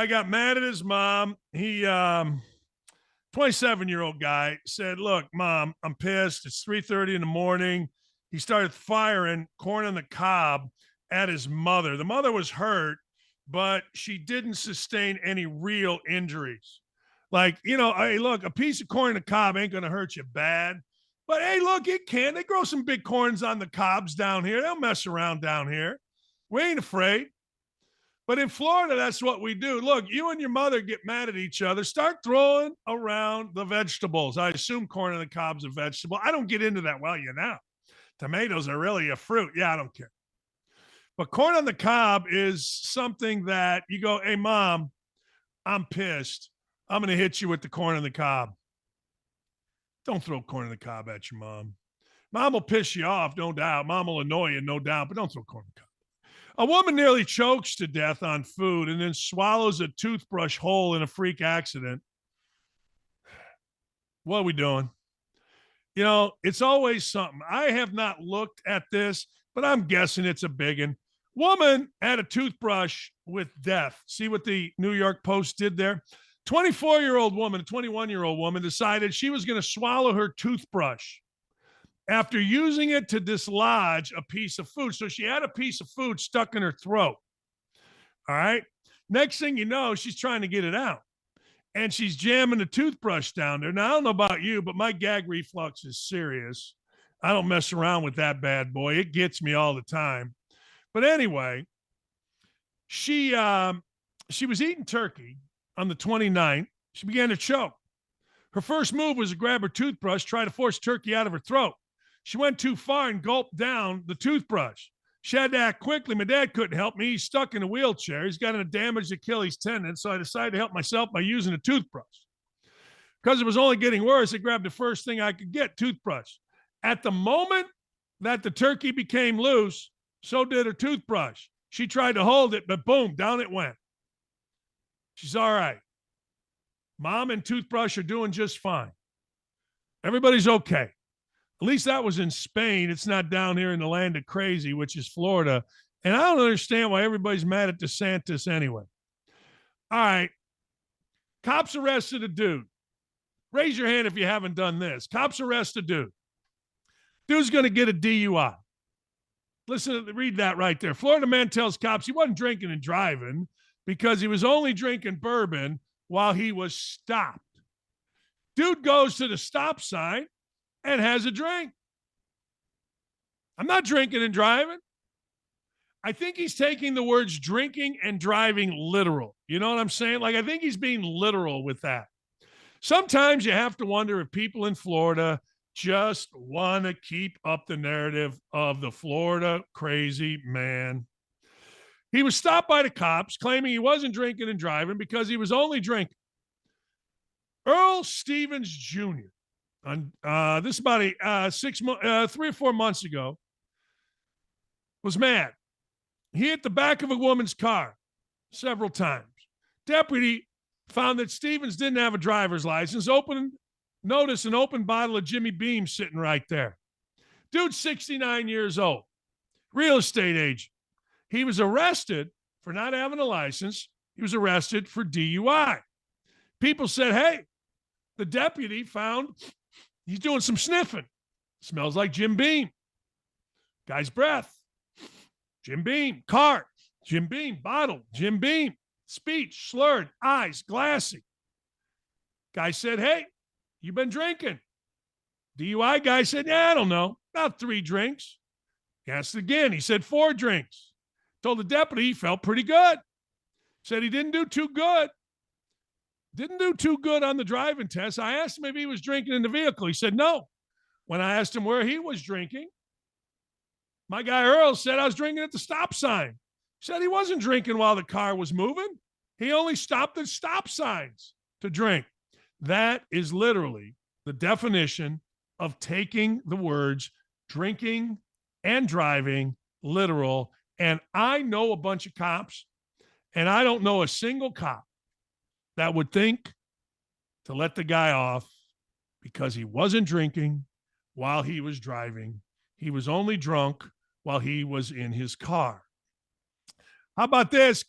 Man gives cops dash cam video that shows he didn't cause a car wreck, but it does show that he burglarized the store earlier. Where's this at? This is in Florida. Dude gets arrested, gets pulled over. He had a dash cam. All right. He had a dash cam that showed, I didn't commit this. I didn't crash. Xavier Ignacio Morant was involved in a crash. He had cut someone off. He caused a wreck. He provided Palm Beach, Florida police with a dash cam. It showed what happened in the wreck. Dash cam, great, no wreck. However, the police didn't just stop at watching the wreck. They watched a dash cam. Images of Morant taking a baseball bat from his trunk and also of someone breaking the glass of a beauty salon and burglarizing the joint were on the dash cam. He was arrested. 2 counts of aggravated assault with a deadly weapon without intent to kill, resisting an officer, and escaping. Look, this is like Hunter Biden. Like, one of the things that comes out of Hunter Biden is, why does Hunter Biden tape all of his stuff? Why does he tape all of his transgressions with hookers and blow and being passed out? Rule of thumb, If you're doing something bad, don't tape it. If by chance it gets taped, delete it. I don't think that's such a stretch. I think that's pretty good advice. Joe Kinsey, our man Joe Kinsey, the holy grail of John Daly memorabilia. According to golf memorabilia collector John Morton, there is someone on Facebook who got the Hall of Fame of John Daly memorabilia. You ready? Pack of Marlboros, Diet Cokes, and a share size pack of M&Ms, all autographed by Daly. A pack of smokes, Marlboros, of course. I don't think they're Marlboro Lights. I think they're Marlboro Heavy. Diet Coke because, well, you know, Daly's trying to stay fit. And the share size pack of M&Ms. Will Brinson is a golf writer. There it is.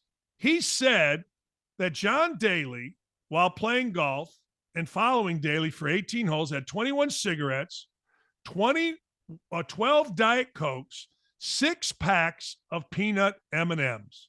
There, ladies and gentlemen, is the holy grail of John Daly right there on your screen. If you can get John Daly to sign all 3 of those, there is the triple crown. Home runs, batting average, and RBIs of John Daly memorabilia. What you do is you put it under glass and away we go. Is that glorious? Hey, by the way, the new and improved OutKick store, I'm wearing it right now, baby. Yeah.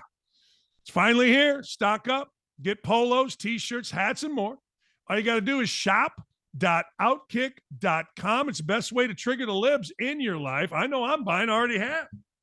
Look at this. Oh, wait, they're already showing that. I think I just broke the chair that I sit on. Anyway, look at this thing. I got my shirt. I got my Go Woke, Go Broke. I wore it over to my liberal nieces and nephews yesterday. All right. I'm buying. You should buy too. Shop.outkick.com. We'll be right back. Zach Wilson's mom, we're going to show her. You don't want to miss that. Harvard, still anti-Semitic. Not great. We'll be right back. What would you be willing to sacrifice for a Tennessee Vols? I swear, every time that I have to utter her name, I tell myself it's the last. She makes me cringe. She makes my skin crawl. All of you probably feel the same way. There's nothing positive that comes out of her mouth, which is why we probably all feel such disgust towards Megan Rapinoe. But this might just take the cake. So she retired. We thought maybe she would fade into the background, right? Go about her business, live her life, not make the rest of us talk about her anymore. But apparently that's not the case. Now she is coming out and saying that playing for the United States is the, quote, worst job in the world.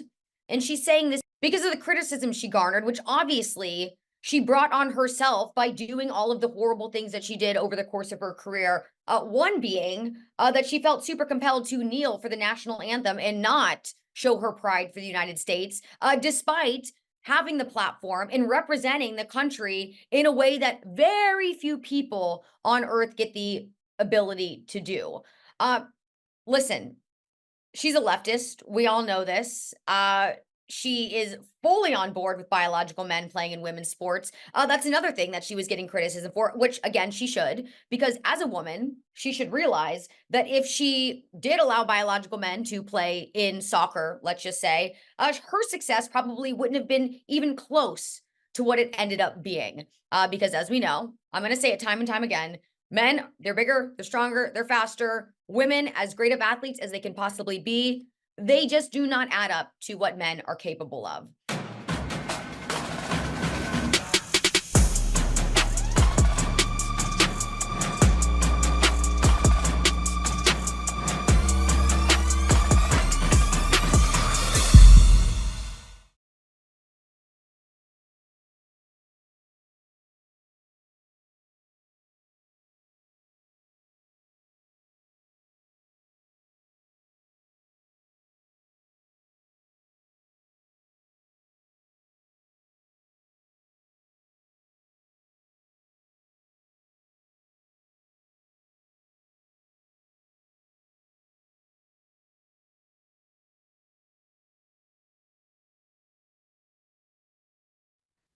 Indiana basketball got a big win, damn it.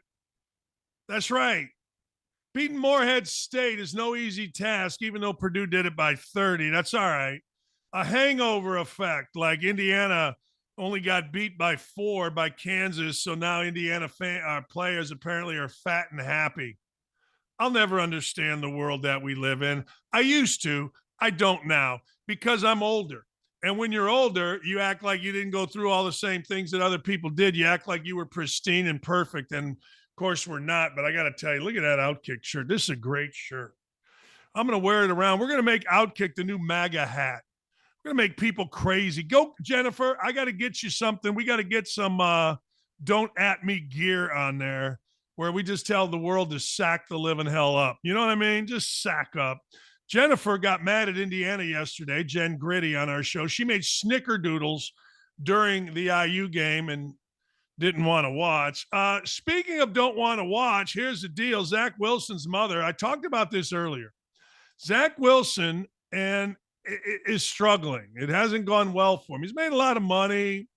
You know, he's had a lot of sex apparently, but Zach Wilson's mother is trying to be a blogger. And I've always said this about mommies and daddies. Stay off social media, at least about your children's athletic career. I did it. Lee did it with her daughter. I mean, I don't even think Lee showed like great plays that Tegan did. I did, but I don't even know if Lee did because, well, Lee and I understand it doesn't go well. But Zach Wilson apparently, according to his mom, suffered serious head trauma during a loss to Miami when his mother, Lisa, claimed he lost the ability to see properly after taking multiple hits. He hid the symptoms but kept playing. Here's At Life According to Lisa. Yesterday was a little bit rough. Zach took some really, really big hits, and he fought through it and really tried to just stay out on the field. He didn't want to go off. He didn't want to stop playing. So he didn't really tell the sideline, the coaches, the trainers how he was really feeling.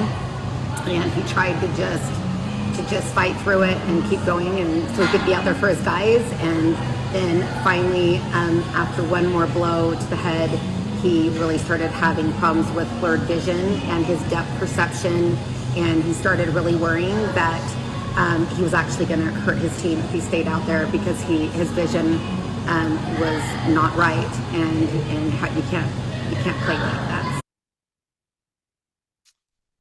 Yeah, if you want a tutorial on what not to do, that's what not to do. Like, you may sit there and go, oh, isn't that nice? His mother's defending him. Zach Wilson has to deal with that. Zach Wilson now has to deal with doctors and trainers and coaches that are like, wait a second here. Why is your mother doing this? Why do we now have to deal with this? Why do we now have to discuss something that who knows if it's true or not? I don't know whether it's true or not. But now he's got to deal with it because his mommy is defending him. And then he's got to deal with the not really outwardly, like people aren't outwardly going to say, hey, mama's boy, but just the side eye. Let me put it this way. Did you ever see Michael Jordan's mother do that? Did you ever see Peyton Manning's mother do that? Did you ever see Tom Brady's mother do that? Did you ever see Derrick Henry's mother do that? I mean, I'm just saying, think of the great players. Now, I'm always only using great players because if you're the second pick, did you ever see LeBron James? I guess his mother was kind of weird for a little bit. You ever see Isaiah's mom do that? I mean, you ever see Magic or Bird or Steph Curry's? I mean, they cheer, they root, but they're not out there making excuses for their kid. You just don't. You just simply don't do that. And I can't emphasize this enough to you guys that are parents. You know, your buddy, hey, little buddy, he's not little buddy anymore if he's playing in college or he's playing in the NFL. They can handle it. Like I said last year when that Braden Smith had to have his question answered by his teammate, Zach Edey. Look, Braden Smith's a first-team Big Ten, all Big Ten player. That's greatness, in my opinion. I have so much respect for the Big Ten that if you're a freshman, first-team all Big Ten, are you kidding me? You don't need a teammate to answer any questions for you, period. If you're a freshman and you're just getting into starting lineup, and yeah, maybe. But just don't do it, mommies and daddies. Don't do it. It may make you feel good. Look, my little buddy Zach, I defend. No. I went to Harvard's graduation, and I wondered about this. Harvard is frantically removing web pages that further display its stance or lack of stance on Jews, revealing that Harvard doesn't consider the Jewish community as an identity we're celebrating. I saw this at graduation. Fox News Digital reports that Harvard previously touted specific graduation celebrations for identifying groups, affinity celebrations for graduates. The page no longer exists. An archived version of the website does, and it reveals that Harvard didn't consider the Jewish community an identity group worth celebrating. Universities celebrated Black graduates, Arab graduates, late Latinx, LGBT+, and Indigenous graduates. When I went to Tegan's graduations, I saw all these. Like, they had all of these different scarves around their neck. I don't know what you officially call them, whatever you call them. And all of those groups were celebrated.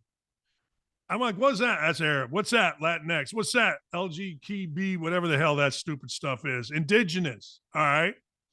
Black. All right. I remember asking T, we got anything for white people? Like, do we have a WASP graduation? Do we have a Catholic graduation? What we got here?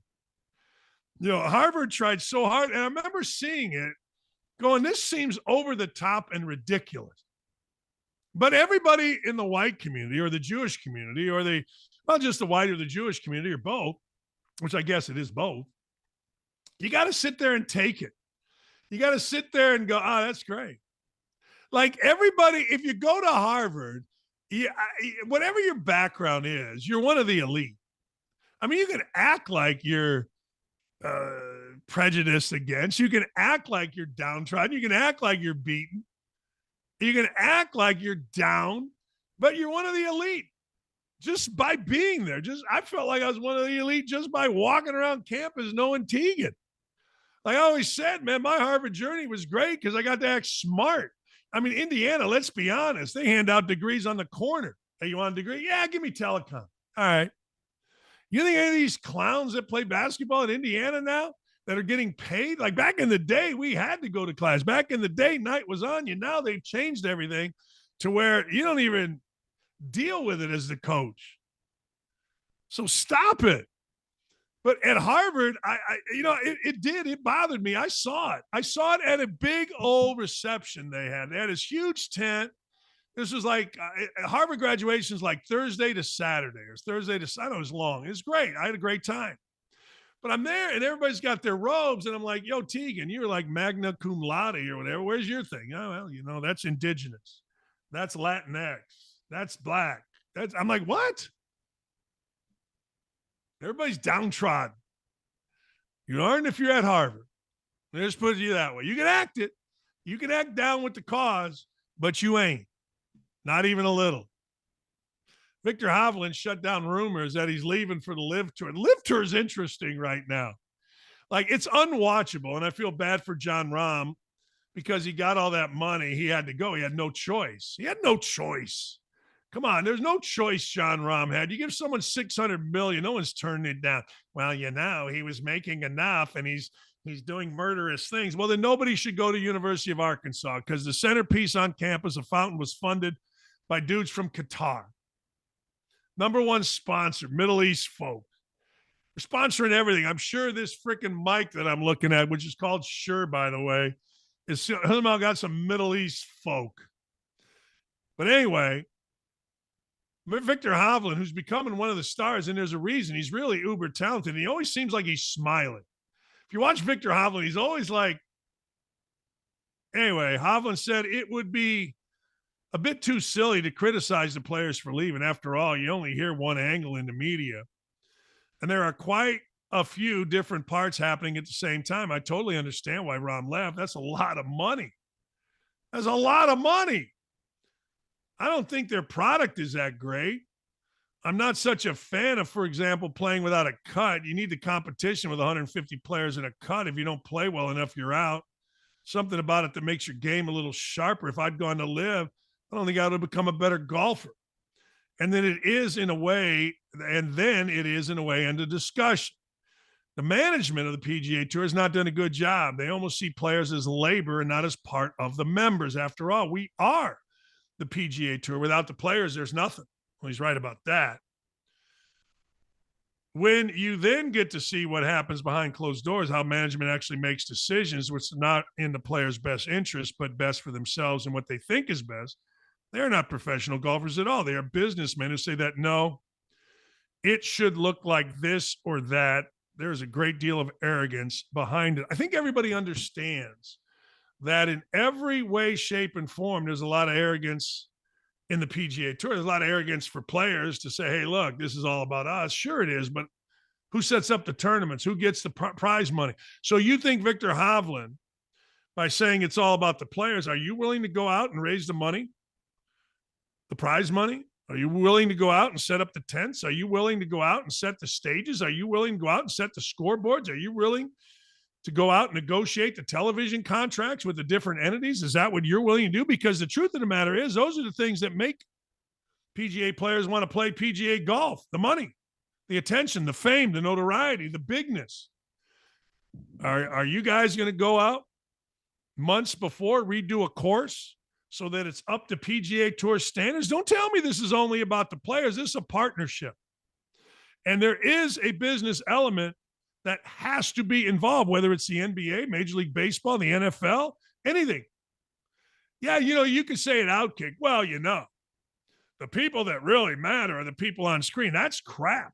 The people that really matter are Dylan and Nick and Ryan and Beth, who gets to guess, and Katie and Haley, who set the whole thing up, and Aaron, who gives us direction, and Gary, who oversees it. Has to be everybody. Well, OutKick's just the people on air, and NBC's just, no, they're not. So Viktor Hovland, you can say that it's just about the players, but those courses are pretty nice. Like, they'll take a great course, Crooked Stick in Indianapolis, for example. They'll take a great course, come in, and say, this needs to be done, this needs to be done, that needs to be done, that needs to be done. There's a legendary story at the Pennsylvania monument to golf called Oakmont. Oakmont is fantastic. It's one of the great courses in the United States. I've been lucky enough to play it twice. It's a famous story of Denny Ford, who is the pro at Oakmont, playing golf with one of the members. And they were talking about having, I believe it was the U.S. Open. It might have been the U.S. Amateur. And he's like, yeah, we got to, they came in and we got to get a walking bridge over there to move the crowd. That's what the PGA Tour came in. And the guy, the owner, said, how much? He goes, $1 million. He goes, okay, I'll pay for it, but don't put it on my bill. Send the bill to me personally, because I want my wife to know that I'm spending $1 million on a bridge. Well, the point of that for Viktor Hovland is this. The PGA Tour wants things big, wants things right, or USGA, or whoever's in charge of these tournaments in this instance. So are you willing to go out on a course and say, okay, this is how we're going to move 60,000 or 20,000 people in a day? This is where the parking is going to be. Of course you're not. You want to play golf. But everything has to be a partnership. And I think these guys that say it's just the players are dead wrong. I do. I think they're dead wrong. And I think they need to stop and understand that just because they don't get their way, or just because it went a way that they didn't think it should, doesn't necessarily make it a bad way. Kirk Ferentz, the coach of Iowa, who just wins 10 games every year, it's all he does. He threw a little shade at Lincoln Riley and USC, and I'm here for it. I'm here for it because Kirk Ferentz is the ultimate football guy. Kirk Ferentz is about, we're going to play defense, we're going to run the ball, and we're going to win. Because let's be honest, the bottom line is winning. Iowa fans want to score 80 points a game. Kirk Ferentz wants to win. There's a bit of a headbutting going on, but here's what Ferentz had to say, where people are now looking at it saying, oh, wait a second, he's throwing shade at Lincoln Riley. I think there's a guy that entered the conference recently that came with widely acclaimed offensive stance and all that. It's usually how those guys become well-known, because of whatever they're doing, throwing it, running it, wishbone. You look a little deeper. So what's this guy's wins per game? Well, he meant wins per season. See, that's why my friend Urban Meyer was so respected, because people knew that Urban Meyer, sure, he had initial spread offense chops, but the program was built on old school Kirk Ferentz type toughness. That's what you win with. That's why people in the coaching community think Harbaugh's a pretty damn good coach, because his teams play pretty clean. You don't see a lot of stupid penalties. They play tough. Defense is tough. Offensive line physical. But Kirk Ferentz is saying, wait a second, Lincoln Riley, and he goes farther. There's a school on the West Coast right now that's going to recommit to defense, talking about USC.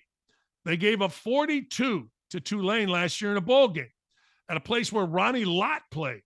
So now they're going to think defense, you know. He's just talking about, yes, offense is important. Of course it is. Absolutely it is. But Kirk Ferentz wins games.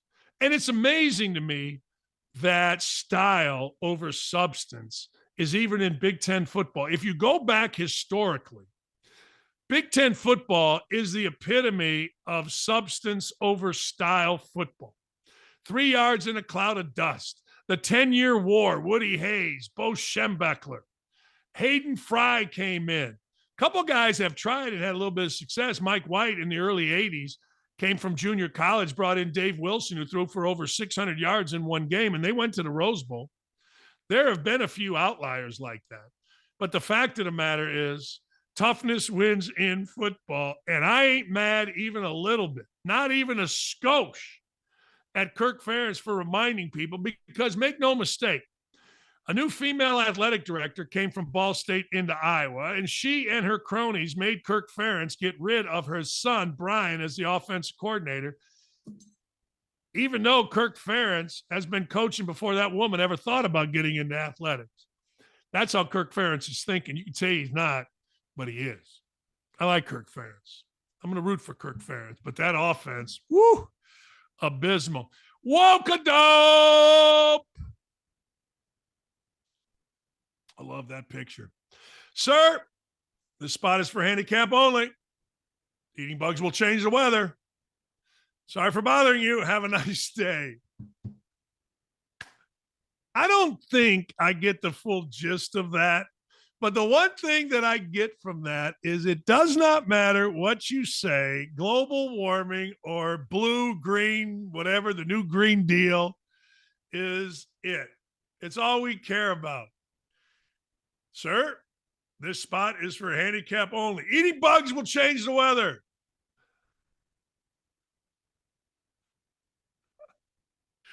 That's like, I just say stuff. Just go Tourette's on their ass. Okay. Global warming. Oh, I'm sorry. Did you say global warming? Greta Thunberg. Oh, okay. Have a nice day. Next. Man, I love this show. Yeah. Build Back Better Christmas 2020. That's all we can afford. And the only reason we can afford the stand is because we've had it in the attic.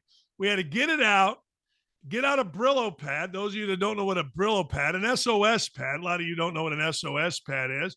We had to scrape off the rust, repaint it green, and use it. That's all we can afford. A Christmas tree the size of my finger and a package that holds one nut. Hey, man, what'd you get me? I got you an M&M. It's under the tree. Really? Oh, man, that's cool.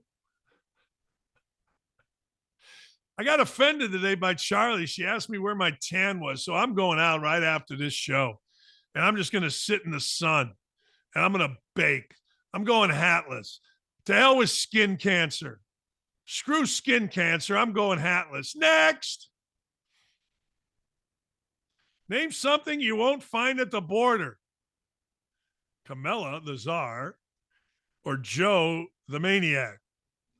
Man, isn't it amazing? You got all this stuff going on. I want you to think about this. The mayor of Chicago is mad at the governor of Texas for bringing immigrants, illegal immigrants that are coming into Texas in droves up to the sanctuary city.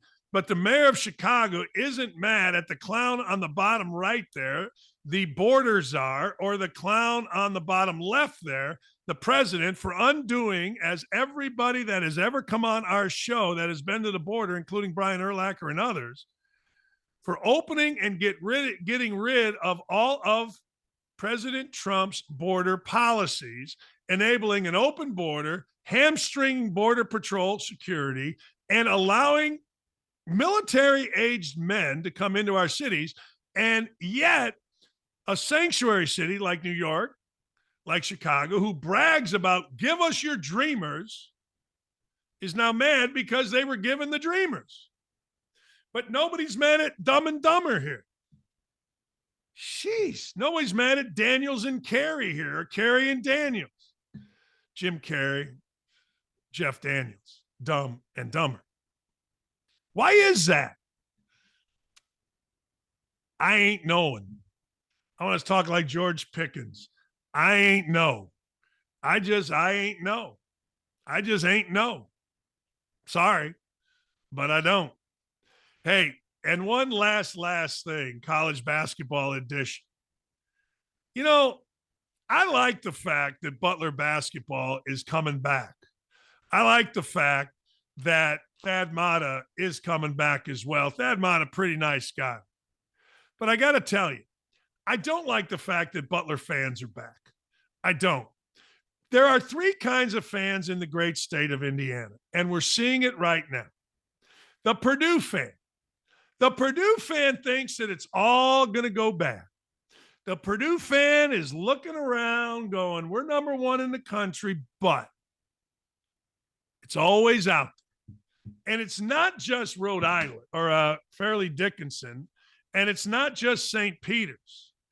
It's North Texas. It's Arkansas Little Rock. It's Richmond and Kansas State.